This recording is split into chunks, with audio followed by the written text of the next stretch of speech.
Good morning, everyone. Thank you so much for being here. And thank you to Deborah for inviting me. I felt so honored when she extended the invitation to me. And then I also thank Dr. Hildebrand and Father Pavanka for allowing us to do this conference. And then also Nick for all his hard work organizing everything, and then all of his team as well. So today I'm going to be speaking to you about the what I've called the spiritual content of femininity. What I was trying to capture is essentially the genius of women. So I believe that masculinity and femininity each have a unitary essence, and they're not just a collection of traits or characteristics. In this way, they're similar to personal individuality. The individual identity of a person does not amount to a collection of personality traits, but consists in an irreducible singular whole. Another way that masculinity and femininity are similar to personal identity is that they can't be grasped conceptually. So just as we cannot express in a concept, that is with a common noun, someone's unique identity, so there is no concept capturing what makes up the core of masculinity and femininity. We simply have to use the words masculinity and femininity. So this doesn't mean that we don't know masculinity and femininity any more than our inability to put into words someone's individual identity means that we can't know that identity. So I'll give you an analogy. You can know the smell of a rose, even if you can't put into words the particular smell. And I think that individualities like that and masculinity and femininity are similarly something that we know, but we can't conceptualize. What then can be said about gender? So first, I concur with Gertrude von Lefort in her view that masculinity and femininity are symbols of ultimate metaphysical realities. And while we can't conceptualize masculinity and femininity themselves, we can conceptualize what they symbolize or what they're a sacrament of. And this symbolic content reveals something very important about the content of gender. Secondly, we can conceptualize what I will call ways of being in the world that can be called masculine and feminine in their character. So my task today is to talk about femininity and women, and I will do so in terms of these two dimensions of gender. So this will make up parts 1 and 2 of my presentation. And based on these reflections, as the third part of my presentation, I will consider the 3 ways that femininity can be lived in this earthly life: in the bridal relation, in motherhood, and in virginity. So in their being, man and woman communicate to those who encounter them certain spiritual and transcendent realities. What then are the metaphysical realities that masculinity and femininity symbolize? A venerable tradition has emerged over the ages that has identified as the symbolic core of masculinity the personal gesture of spontaneity, which means taking initiative or going out of self, and at the symbolic core of femininity, the personal gesture of receptivity. Now, in a Christian context, we discover that each of these 2 gestures turn out to be derived from something more fundamental, namely from the 2 gestures of love. So the gesture of going out of oneself in the manner of a gift of self, and the gesture of receiving another as a gift. Now, receptivity is an extremely rich concept, which I'll only be able to scratch the surface of here. So we can first think of it in relation to the receiving of things in connection with the words of St. Paul. In this connection, the words of St. Paul come to mind. What do you have that you have not received? While we can think of receptivity as directed to the object received, its key note here is rather about acknowledging that one did not and could not be the author of what is given, and thus acknowledging the giver in his benevolence. So thus taking things not as things, but as given. This is what receptivity connotes. Now in this aspect of receptivity, the feminine symbolizes the creaturely status of all created persons. A second dimension of receptivity comes to view when we consider it in regard to the meaning and value dimension of reality. As an example, we can think of being receptive to the beauty of a landscape or the meaning of a philosophical proposition. Here, receptivity must be understood not on the model of physical realities, like water being received by a glass or poured into a glass. Rather, it must be understood on the model of the organic world. To receive something is to incorporate the reality into the substance of one's being, to one degree or another. And of course, this will entail a fecundation of the one who receives. Thirdly, with respect to other persons, receiving other persons, a wealth of other aspects emerge, and the act of receptivity takes on a new dimension and a new significance. Here, femininity as symbolizing receptivity communicates an ethos of welcoming, understood as an unconditional reception of another person in their unique preciousness. This orientation of welcoming brings with it a particular atmosphere of warmth, arising from the intimacy consequent upon being unconditionally received in one's own interior depth into the interiority of another, who opens herself in that interiority to welcome the other. There's a particular atmosphere of safety contained in the feminine ethos.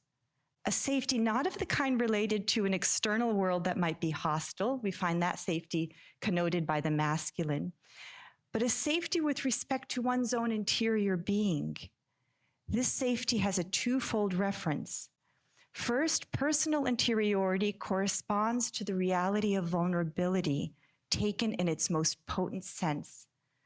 For personal interiority gives rise to the strictest demand for unconditional acceptance by another, without which it is dangerous to allow another admittance into one's own being.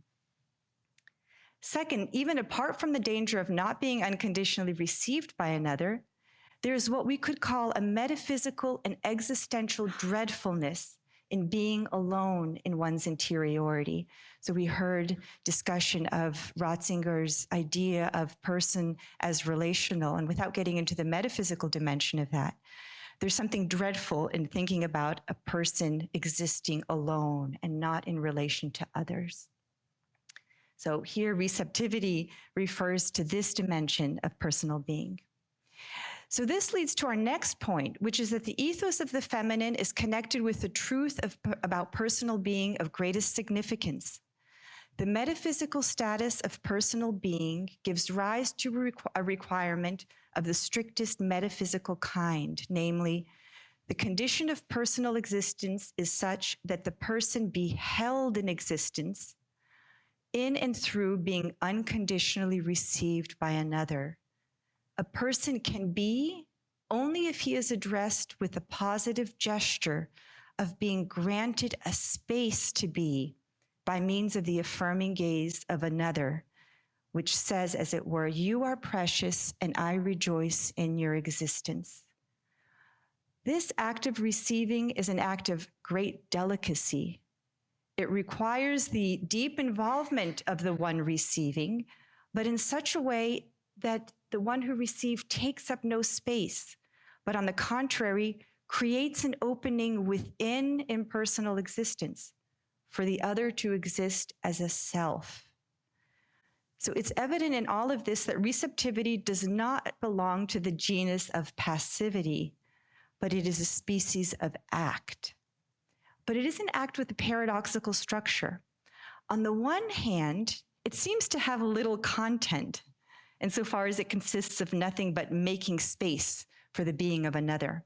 In this way, it seems almost like a wisp of an act, barely an act at all. But upon closer inspection, it reveals itself to be an act full of content and an act of tremendous power. So it implicates and actualizes the deepest selfhood of the one who receives the other. What we can say here can be summed up in the following. Persons have themselves as persons and exist as independent beings, only as ensconced in the love of another. It is often said that if we begin to analyze receptivity and spontaneity, so these two realities that are gestured by masculinity and femininity. So it's often said that if we begin to analyze them closely, each one seems to flip and become its complementary opposite. And we see this when we consider what it means to receive another person in this way. It is, in fact, a gift of self to receive another, and one of exceptional purity insofar as it is all about the other. It does nothing less than grant existence to the other in his selfhood. So another symbolic dimension of femininity. Femininity also symbolizes power in its and most proper manifestation, that is, as the power of love. This is the power we see at work in the Beatitude, the meek shall inherit the earth, and in Jesus' prophecy that when I'm lifted up from the earth, I will draw all to myself. This is the power that our Lord seems to have exercised primarily in his earthly ministry, and it's the one that he seems to use in this time before his second coming. So we can think of him as exposed in the Eucharist, helpless and waiting. So this power that is no power in the eyes of the world, taken in a theological sense, and looks rather like weakness, has a reach wholly inaccessible to worldly power, a power which is superficial by comparison with the power of love. Femininity's weakness also explains why the feminine has always been and always will be denigrated by the world. But I'm talking about genuine femininity, of course.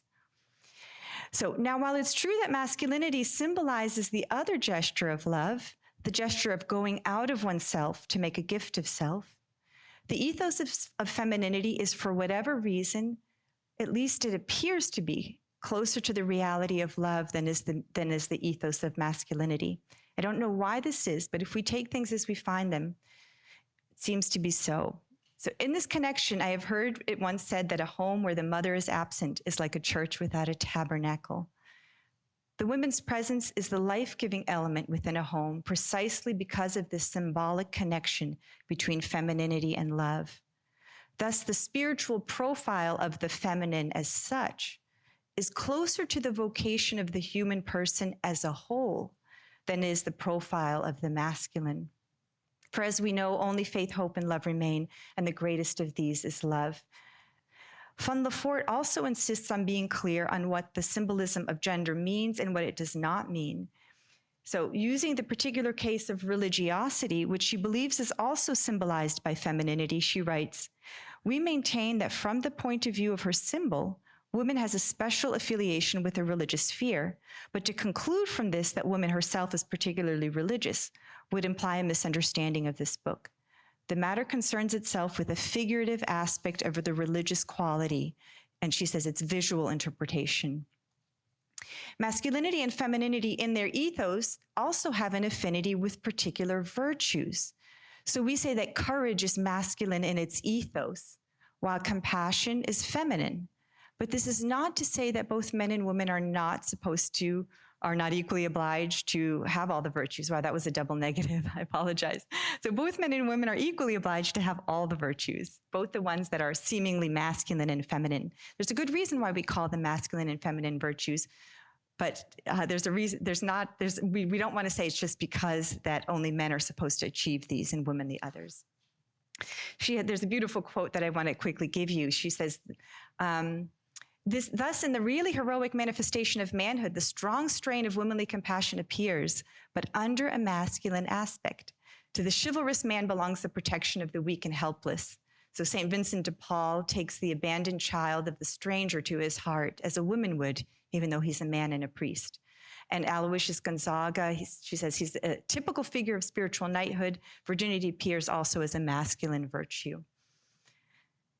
And then she speaks of the Blessed Virgin Mary, who of course combines all the virtues perfectly within herself. Mary is both mother, most amiable, and virgin, most powerful, and places the womanly image of the mystical rose beside the manly symbols of the mirror of justice and the Tower of David. This is in the Litany of Loretto.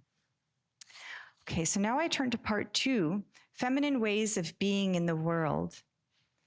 So this is where we are.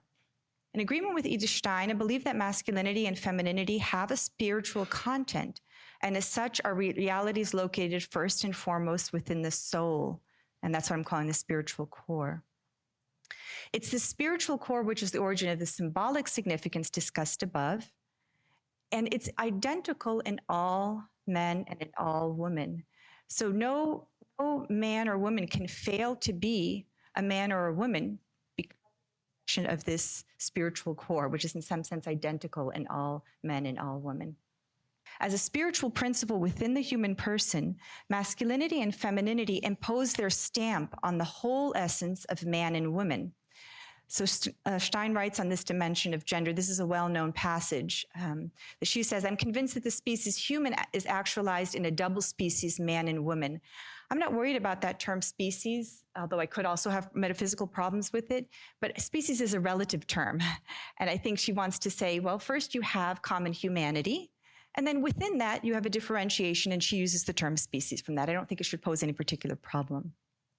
And so she says human nature becomes expressed in a binate way. She says the entire structure is stamped, including the relationship of soul and living body. And she says also the relation of spirit to the sense faculties, as well as the relation of spiritual faculties to one another. So we could say then on this level of gender, Damien Fedoryka, I think, gives us a very nice formulation. He says that all of the materials from which the masculine and feminine soul are put together are the same, so to speak. There's just a difference in the way they're put together. And Damien Fedoryka says, the man is an articulation of human personhood along the theme of spontaneity, of self-giving. And the woman is an articulation, I have that up here. The woman is an articulation of human personhood along the theme of receptivity. Thus, femininity and masculinity are not first and foremost seen as specific or individual traits of the soul, but rather as an articulation of the soul in a specific mode. Fedoryka says, the respective modes of femininity and masculinity each center around the capacities of the person for receptivity and spontaneity. And in this respect, they indicate a spiritual structure of the soul, end of quote. So now, based on the two differing structures of masculinity and feminine personality, two different ways of relating to the world arise, which generally speaking are expressed in two different ways of perceiving reality, and consequent upon this, two different ways of responding to reality. So Peter Urban characterizes Stein's position on this in the following way. He says, the different essential structures of the total personality of woman and man become expressed in two generally different styles of intentionality. I don't have time to explain that word intentionality. I hope the philosophers here at least understand what I'm talking about. I think it's an important term because this indicates that man and woman's relationship to the world is not instinctual or programmed. It's very rational. It simply has to do with the fact that their faculties are differently organized. And so they receive the world in different aspects. They're sensitive to different aspects of the world, and this lays the foundation for being able to respond to the world in different ways. Okay, so I'm going to go ahead now and just give my list of what I think characterizes the feminine way of being in the world. So firstly, femininity corresponds to being sensitive to reality as a gift to be received. Secondly, it typifies the feminine to have an openness to reality as it is in itself, and not as an instrument or subordinated to some project. Receptivity also implies an attitude of reverence. Given this, there's a special ability of the feminine, as Edith Stein says, to take joy in reality. She writes, quote, the woman seems more capable than man of feeling a more reverent joy in creatures.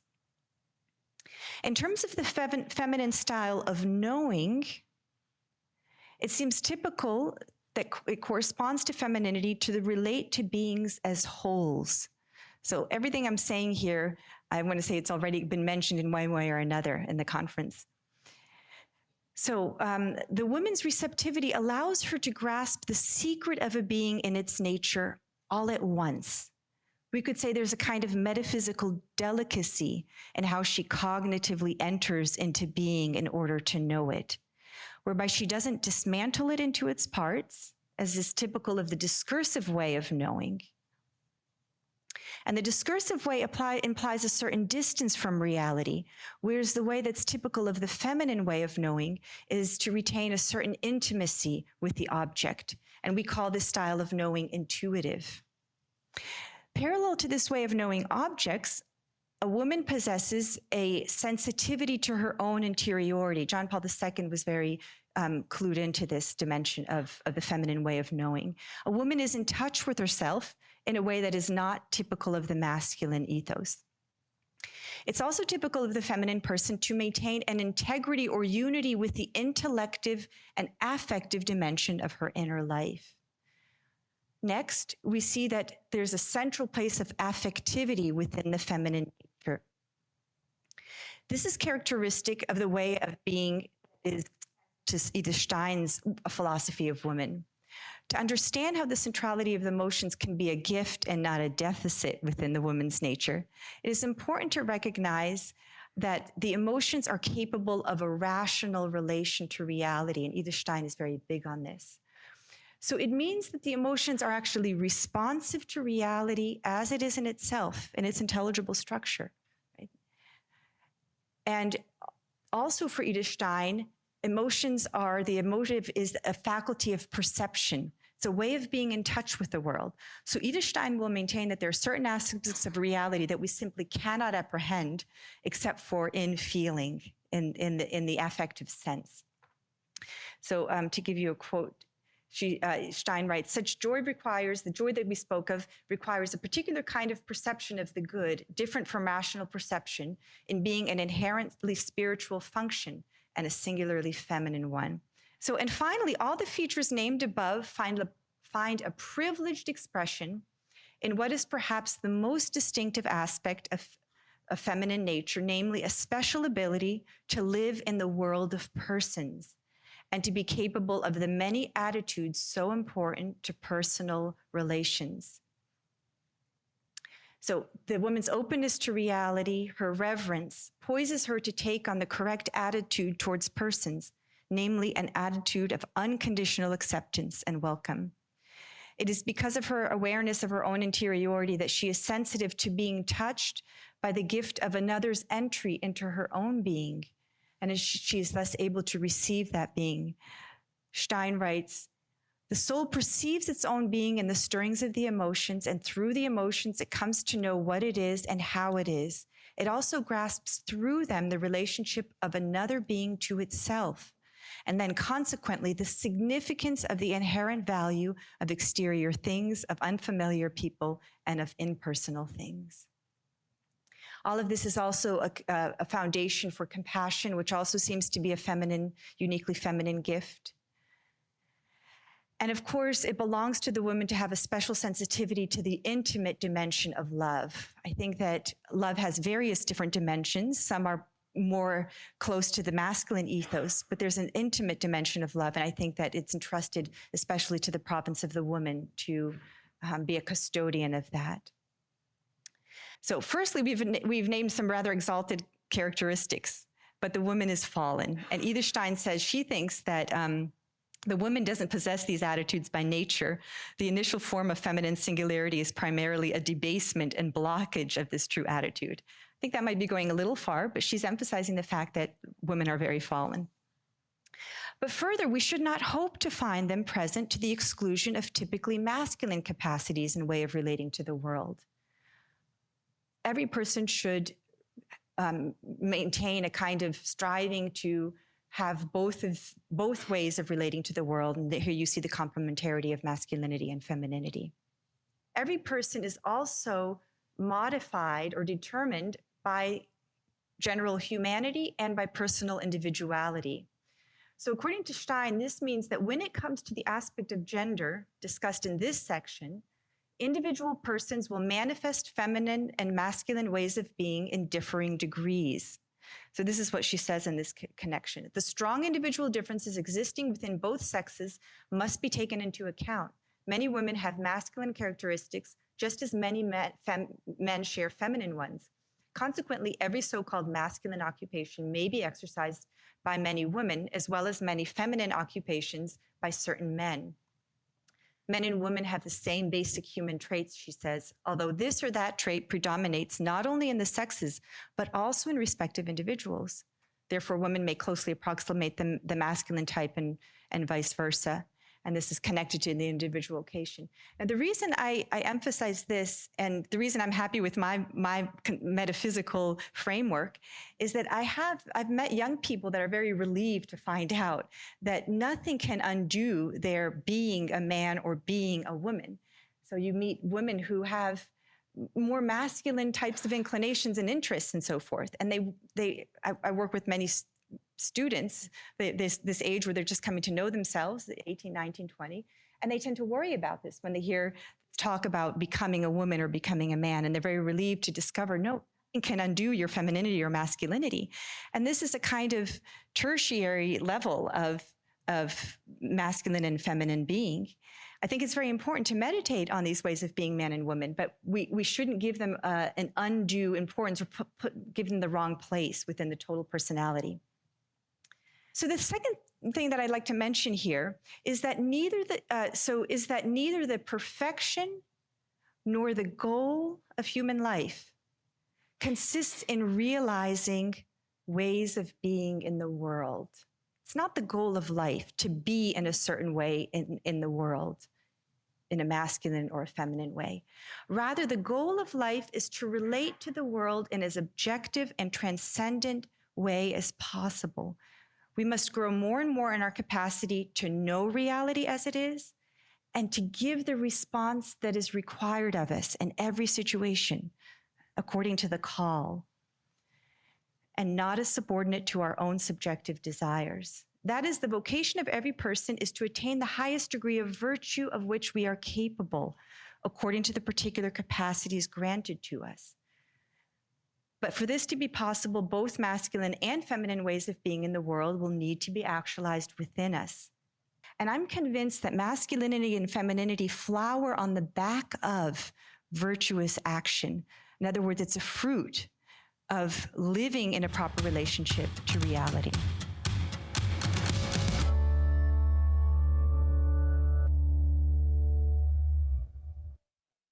I hope everyone's doing well. And I feel I should start with an apology to all the people that came before me who had to face a 40-minute limit. And I want to know whose idea that was. There are so many threads in considering this topic. I'm not going to be able to include them all.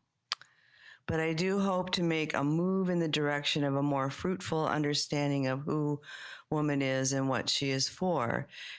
Let's start with the appearance of woman in the order of creation, in case you weren't listening carefully enough. As I said last night, any honest analysis of Genesis 1 and 2 reveals that, at least in terms of the trajectory of the hierarchy on display, woman was not created second, she was created last and on the way up. Woman can be seen, therefore, as the pinnacle of creation, not as a creature whose place in that order is subservient or somehow less in stature than that of Adam. Von Balthasar offers a wonderful insight here. Both God and man know that something is missing. Man turns toward God perhaps a bit puzzled. Von Balthasar says that woman is God's answer. She is a Zer, divine aid, but more precisely, she is a Zer Kenegdo. As I said last night, a preposition meaning in front of in the spatial sense. She is a helper turned toward him. Sorry. They stand face to face, both equally human, while differentiated both ontologically and physically. And here we see woman's place in the order of creation reveals her true nature, that her true nature and mission is that of help sent by God to man. She is sent by God to help man to live, and by extension to all of humanity. For it is woman who reveals man to himself. As the noted Orthodox theologian Paul Advokamov puts it, this is so beautiful. In her luminous purity, she is like a mirror that reflects the face of man, reveals man to himself, and thereby betters him. She helps man to understand himself and realize the meaning of his own existence. Through woman, man more easily becomes who he is. Think again of the moment at Genesis 2:15, where God puts man in the garden to kill it, till it, and keep it. Adam says, okay, sure, God, anything you say, like I joked about last night. For all of eternity? Yep, says God, okay. But the point we made last night is that it is not until the moment of woman's creation that man understands what he is for. Tim said this, that the gifts, the capacities he has are meant to be put in the service of her well-being and indeed all of humanity. Woman reveals to man the meaning and purpose of human life itself. For only with the appearance of woman does man's self-gift become possible. And it is only with woman's arrival that human community appears for the first time and enters into human history. One more bit of touchstone for our blueprint. According to the clear meaning of Genesis, man is the first creature and woman is generated out of his body, revealing man to be what I think we can refer to as the active principle. But we need to interpret these passages through the lens of Hebraic anthropology. What would the sacred author have had in mind? Well, in the Hebraic understanding of the person, itself driven by their particular understanding of the soul, they have this idea of a corporate personality in which the one contains the many. Woman is actually already present in man when he comes into being. So she appears out of that pre-existent unity symbolized by her generation out of Adam's rib. This is absolutely essential to grasp, for it makes their relationship intimately organic. And this is what von Balthasar points out. If woman were created independently of man, their union would be purely external. It would depend entirely on them becoming one flesh in the marital act. But Genesis reveals that there is more to the complementarity of man and woman than that. The fact that she is created out of his rib links them substantially, Thomas, substantially for all of eternity. So we can truly say that without man, woman would have no place, but without woman, man has no future. There is more to be said, for woman's task extends to all of humanity. Again, we can derive more meaning from her place in the order of creation. We referred to this just in passing last night, but let's nail it down. Man's contact with reality is of a horizon that contains only lower creatures, some things, not someone. And his genius is found in his capacity to put the goods of creation at woman's service.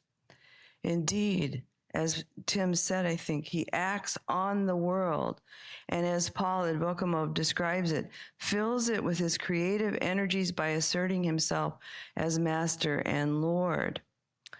This exegetical insight seems to provide a starting place in Scripture for the well-documented phenomenon that we learned all about yesterday, that men are more ordered toward things outside themselves.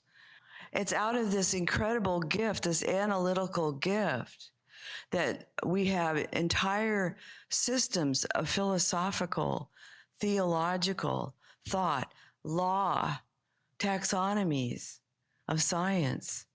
This is man's gift. He knows what things are. He says that he knows what can be predicated of them, and he arrives at a systematic way of deriving that that's your gift. That's man's gift. But we could also say that since woman comes into existence after man, her first contact with reality is of a horizon that from the beginning includes man. That is, it includes persons.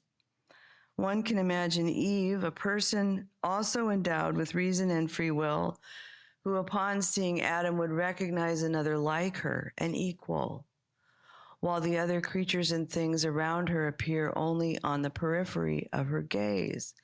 And this exegetical insight seems to provide a starting place in Scripture for the equally well-documented phenomenon that women seem more naturally oriented toward persons.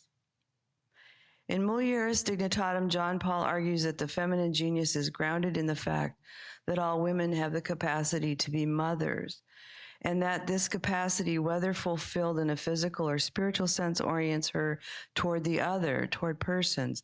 There's plenty of evidence to demonstrate this claim. I affirm it with all my heart. In every sense, Eve is certainly the mother of all humankind. But the point is that in addition to her capacity to conceive and nurture life, indeed prior to it, woman's place in the order of creation reveals that from the beginning, the horizon of all womankind includes persons, includes the other. This may explain why girls and women seem to know from the beginning that they are meant for a relationship. Well, if you'll forgive me, it takes men a little bit longer to realize something is missing and to look up and look around for the one who can complete it. I tell my students, to the women students, don't worry, don't take it personally that he hasn't called you in a couple days. He just forgot about you. The genius of woman is found here. While man's first experience of his own existence is of loneliness, woman's horizon is different right from the start.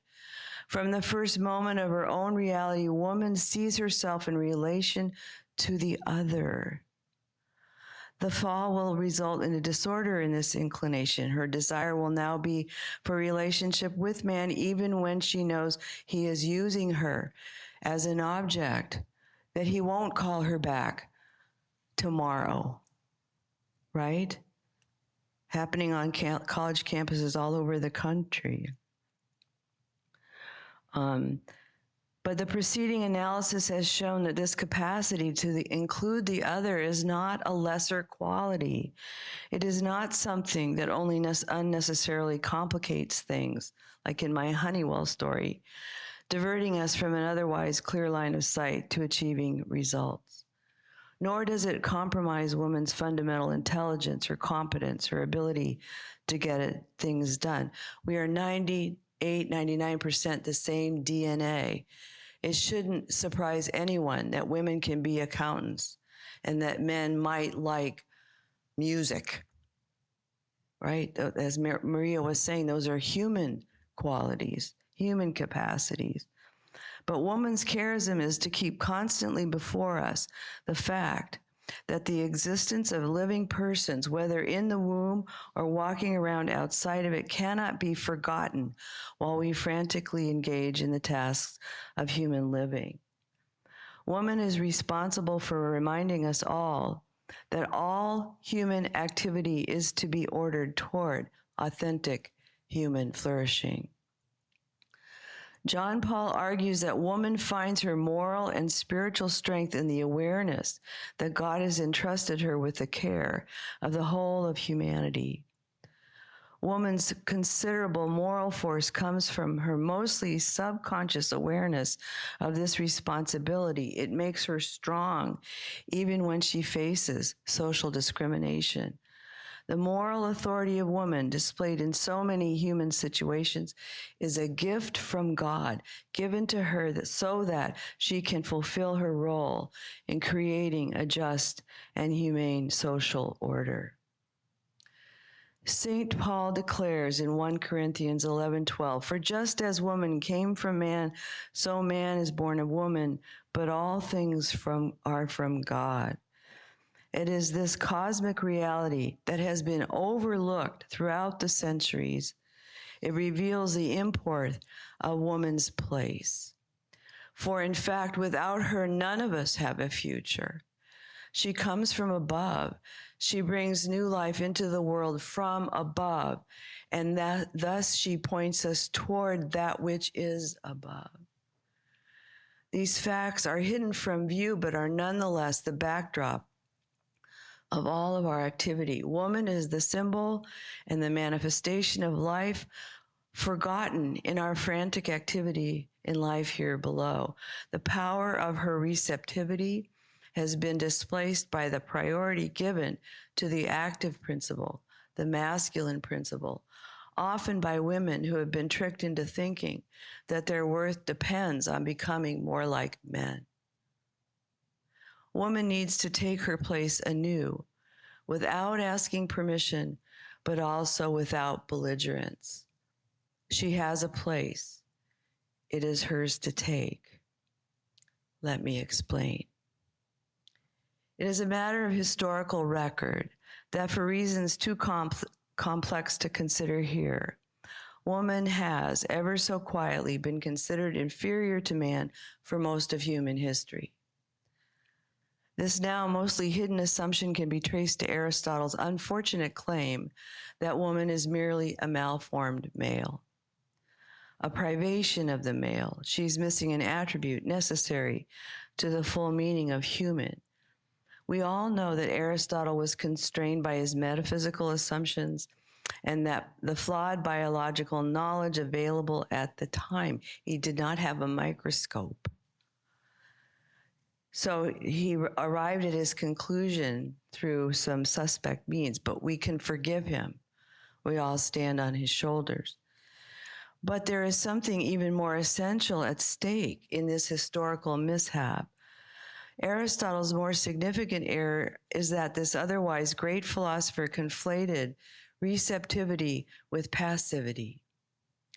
Now, passivity is certainly indicative of a kind of inferiority, since it implies no capacity for action or agency of any kind. To be passive is to be incapable of action. But clearly, receptivity is manifestly different. As Maria said too, it implies a capacity for action, perhaps one hidden from view, but nonetheless expressed in the very act of receiving. Since it is hidden, it goes unseen and mostly unacknowledged. But receptivity, says Dr. Alice von Hildebrand, is the seal of creaturehood itself and the great charisma of woman.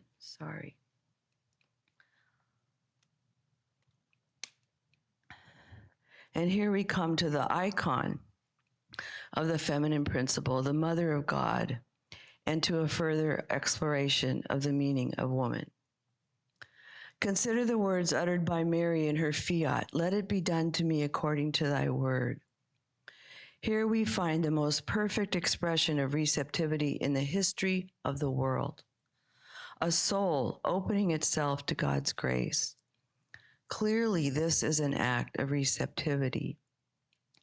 The moment Mary said those words, God became man in her womb. Perfect receptivity led to an overwhelming divine creativity, the God-man. Mary's greatness is found in her absolute receptivity to the action of God. Her strength is located in her capacity to submit to one more powerful than any creature. And surely history has taught the evil one how powerful an enemy he has in a Christian woman. As St. John Chrysostom says, she who was once his weapon is now his destroyer, brave and invincible. Mary's action reveals the sublime paradox of the Christian life, that it is in my weakness that I am made strong. In Gertrude Lefort's account, the fiat of the Virgin is the revelation of the essence of man's entire religious life. Surrender to God, declares Lefort, is the only absolute power that the creature possesses. and woman is the embodiment of it. And since as an act of surrender, it is at the same time an expression of essential womanliness, the latter becomes the manifestation of the religious concept fundamental to the human being. Lefort's claim here must be made explicit. Woman's capacity for action issues from the very receptivity that is a constitutive element of the particularity of her personhood. But what has been overlooked is that receptivity itself is constitutive of the essential posture of all human persons. For as Lefort goes on, within the framework of the Christian revelation, the passive acceptance, that is, receptivity inherent in woman, which ancient philosophy regarded as purely negative, appears in the Christian order of grace as the positively decisive factor. But let us hasten to point out that this is no mere platitude, it is much more than an abstract theological claim.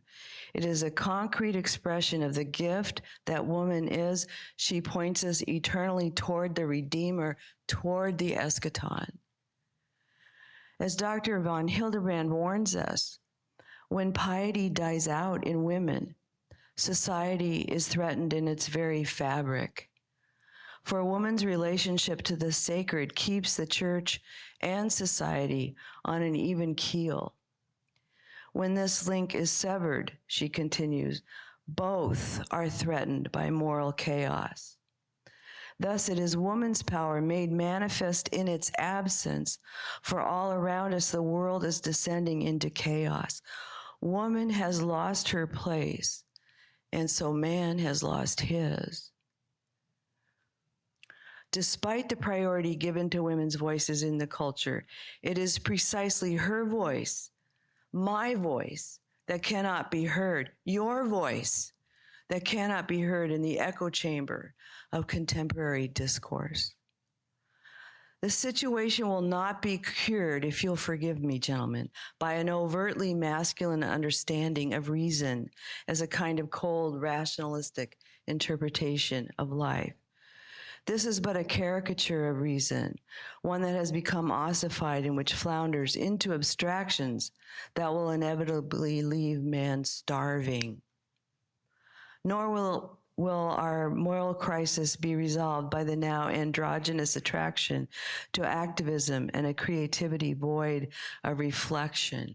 Our hope will be found in woman's capacity to fecundate man intellectually and spiritually, for when her heart is purified by true love, Alice tells us, she possesses holy tools that will enable her by her very being to have a redeeming influence on man. It was Dietrich von Hildebrand who declared that this influence calls man to a kind of chivalry, awakening in him a stronger self-control, a more humble attitude, a greater delicacy and purity, a certain melting and enlivening of his nature. These claims seem outrageous to modern ears, but they are a reflection of an ancient wisdom that both men and women understood and lived. This is why it is so supremely important for us to understand what has been lost in the flight from woman, as Carl Stern puts it in his profound work of the same title. Anyone can grasp the undeniable fact that Aristotle's error led to a fundamental misunderstanding about woman. But the real calamity, the one that has turned out to be even more destructive of humanity, even as it has remained hidden from view, is that it led to a tragic miscalculation, the dismissal of the force of receptivity itself. For receptivity is the source of woman's power. It's a kind of psychic fecundity that undergirds her knowledge of things human, as Dionysius declared so long ago. A knowing bound up in love. To reject it, to relegate it to the realm of the irrational or the unnecessary, is to reject her and with her the hope we all have for humanity. Here, the voice of Dr. von Hildebrand, Alice von Hildebrand, is again insightful. She points out that we are caught up in the sort of feminism that seeks its own misguided self-interest without a thought for humanity in any real sense. Here's a quote. Feminism has ironically succeeded in securing a great masculine victory. Our world has become dominated by machines, technology, and mind-boggling scientific discoveries, where telephone, radio, television, fax machines, email, more and more replace personal contacts, which are the feminine forte. One would expect intelligent women to understand that the call of the hour is to counteract this soulless technology by emphasizing the female element, the personal, the living, the concrete, the heart. Here, the foolishness of the feminists becomes apparent. They do the very opposite. That's Alice von Hildebrand speaking. The truth is, and this would be my own observation, that these women have been deceived, their energies subsumed by the same obsession with efficiency and technology that governs modern life, intent on joining the effort to reduce the human person, including themselves, to his productive capacity.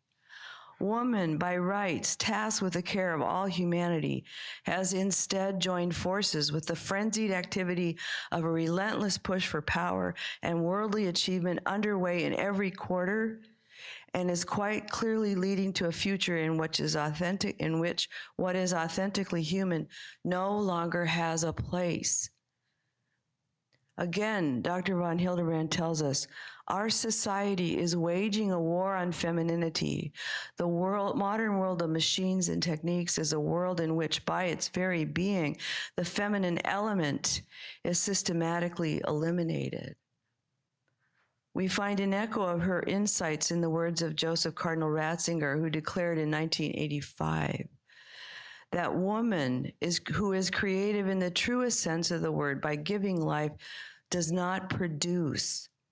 However, in that technical sense, which is the only one that is valued by a society more masculine than ever in its cult of efficiency, she is being convinced that the aim is to liberate her by encouraging her to masculinize herself, thus bringing her into conformity with the culture of production, and subjecting her to the control of the masculine society of technicians, of salesmen, of politicians who seek profit and power, organizing everything, marketing everything, instrumentalizing everything for their own ends. That's Cardinal Ratzinger. He warns us again in 2011 in Mary, the Church at the Source, that the mentality that characterizes Western culture has come to place an almost exclusive emphasis on doing, on achieving results, on actively planning and producing the world itself. We are impatient, in a hurry, he says, intent on action and unwilling to wait for those things that need time to ripen and mature.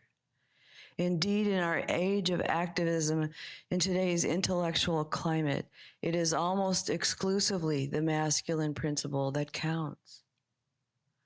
And so, as a consequence, we find ourselves at a point in history when the influence of woman qua woman is annulled, her presence neutralized, leaving her bereft of the power that is hers by her very birthright. We are operating without the potent force that belongs to her in virtue of her very nature. Woman, Dr. Ellis tells us, fulfills her mission not through external accomplishments, but through prayer, sacrifice, and love. We will see that the fact that so many recoil from this kind of language in reference to the vocation of woman is itself evidence of our blindness to the greatness of her mission. To her belongs what Dietrich von Hildebrand referred to as the apostolate of being.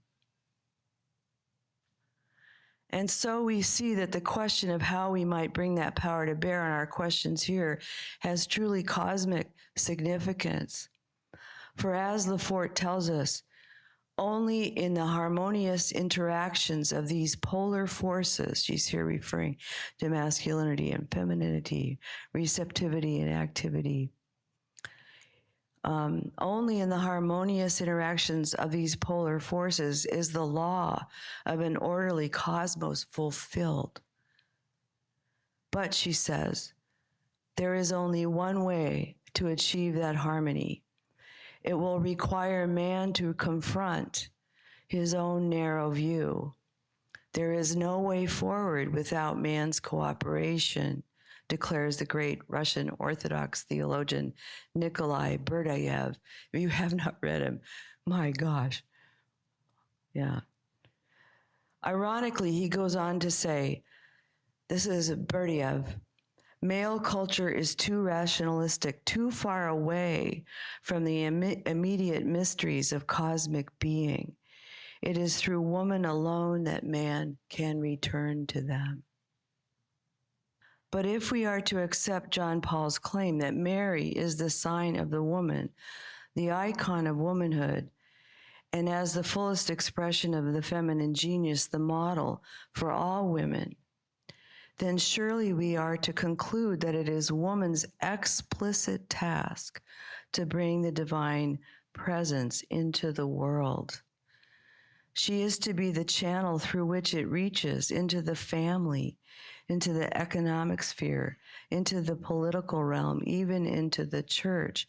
I say, give her a job if you must, although Advocamo points out, if you make woman a function, if you reduce her to a function, if you embed her in the bureaucracy, even of the church, you will destroy her. You will not benefit from the feminine presence if she just becomes a space on the org chart. Indeed, wherever she is found, no matter her place in the complexities of modern life, this is her role. Woman is called to be an eschatological sign of what is to come. And if woman refuses, if she declares, I will not serve, sound familiar? If woman declares, I will not serve, it is mankind who will fall, perhaps irretrievably, into the abyss that the evil one has been preparing for us since the garden. For as it is revealed in Genesis 3:15, it is woman who is destined to crush the head of the serpent, a woman clothed with the sun.